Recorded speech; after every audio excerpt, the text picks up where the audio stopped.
Well, what a week, right? And really want to thank you guys for coming up. We asked three of our friends to come up just to tell us what the heck happened here this week. It seems like Monday just started in the morning. It's already Thursday. We're coming to the conclusion of the program. Lot of stuff going on here, right? A lot of information, a lot of people, a lot of changes, a lot of new approaches, a lot of new language, a lot of new processes. It's a lot to take in 4 days. So what happened here over the last 4 days? Give us your perspective. Help us put it in context so when we get back to work, we can tell everybody what happened here this week. What are the main significant ideas? Sure. And who are you? So I'm Michelle Suihiro. I'm the Administrative Director of Operational Technology, and I also have a project management office under me at Stanford Healthcare. We're very excited to be here. This was an amazing year for us. Award winner. Can you give them a hand one more time for the award? Thank you. I've personally been coming to Maximoworld for 4 years now, and it's just been a tremendous journey, honestly, with you, Terrence and Maura. We're also taking all of your CRL, CMM courses and getting our staff trained up so that they are knowledgeable. This year was a little different. We had an opportunity to bring more of our frontline teams with us, which was amazing. We have our chief engineer and some of our resource management team members. And I kind of passed the baton in terms of presenting. And so that was amazing. We learned a lot about mass and the upgrade that's upcoming, which is going to be really big for us at Stanford because I can't imagine doing a 2.5 day, 3 day outage. I don't know how people will feel about that. So we have a lot of change management to do, which we're going to actually pull up a little bit in our timeline for next year. And then just generally, I personally love this conference. It's my favorite ever. Wow. And I've been to a lot. The environment that you guys create is very welcoming and collaborative. We made a lot of good contacts here and meeting new people so that we can continue our collaboration. Wow, a lot of big challenges, but it sounds like you're fairly clear about them and you're moving forward with your plan. Yes. Excellent, thank you, Michelle. Give her a hand, please.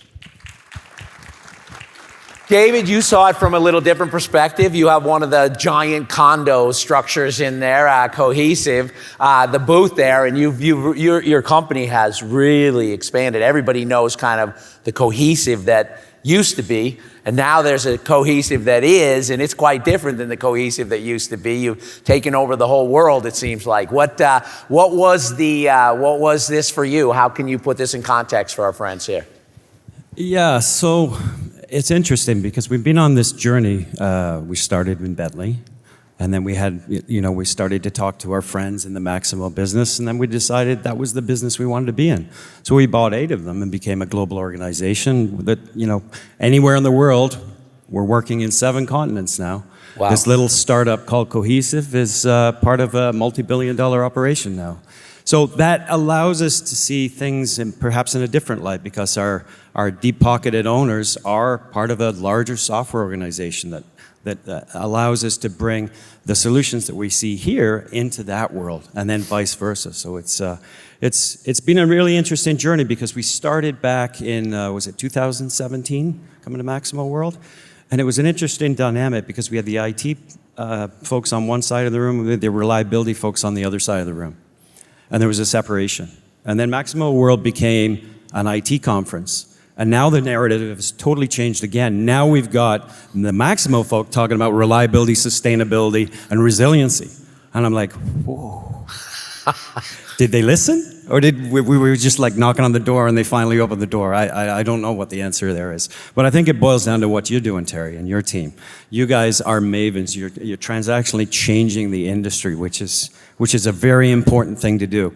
Because if you think about the intersection between resiliency, sustainability, the use of reliability to achieve those goals, it's really, really important as we grow our future for our children.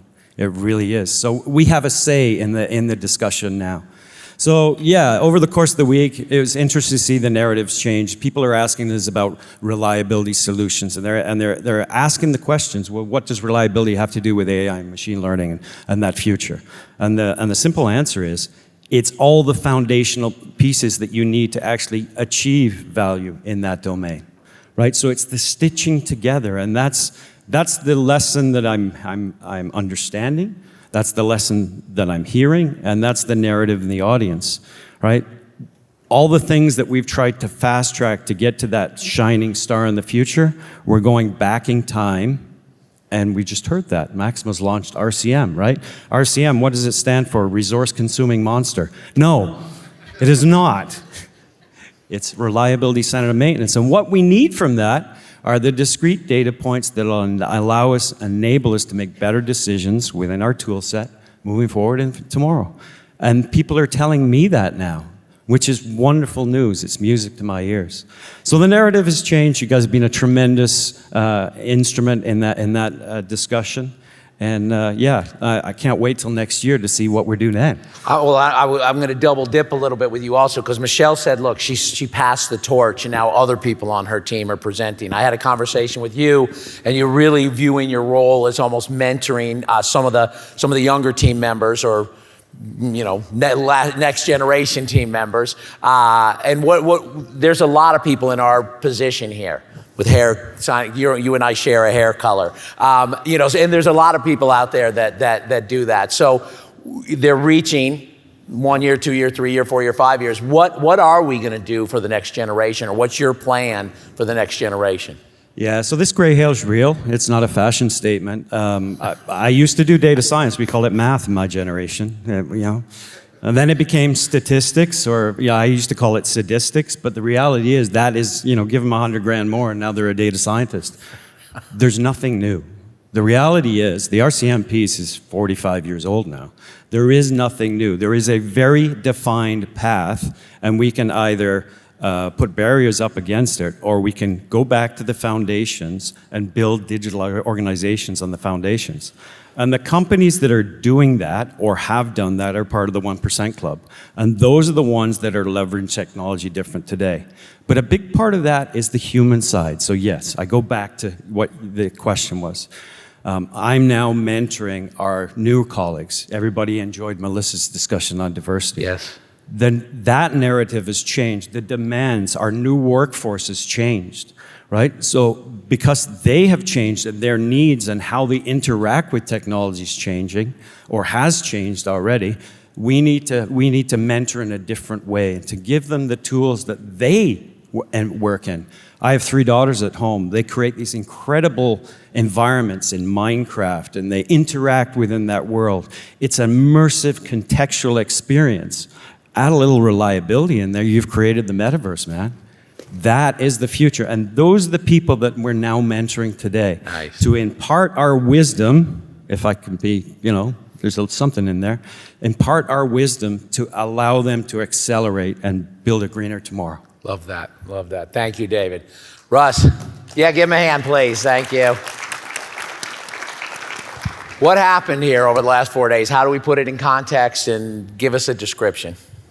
So my name is Brendan Russ. I'm the lead in the Americas for reliability and asset management for JLL. And over this past week, we've seen kind of a lot of the art of the possible.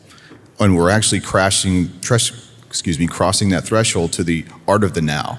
These are no longer pie in the sky conceptual ideas of things that we can do. It's now becoming, these are the things we are doing. And must do in order to remain competitive in today's environment. And we're starting to, as we just previously stated, we're starting to come together to understand, it's all about the basics. A lot of the sessions today reinforced some of the concepts that you brought up, I think yesterday. Is it real, or is it a buzzword, right? And everybody goes around, and you ask a lot of different questions about, what is this? What is this? Everybody said it's real.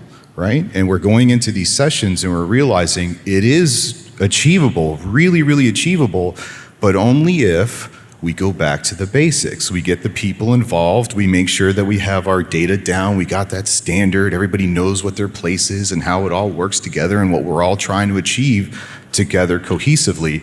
And that's one of the things about this conference that is really special, is that we make sure that we focus in on that human piece of where we stand within the technology. A lot of people would look at this type of stuff and say, well, great, it's automated, right? Click a button and away you go. No, sir, it's all about getting to an achievable goal based on actionable intelligence. The data is just telling us what we should be doing. We still have to make the decisions. We still need to be involved and be active in our daily lives. And that's kind of what I take away from this week. Terrific. Great, that's it. Give them a hand, please.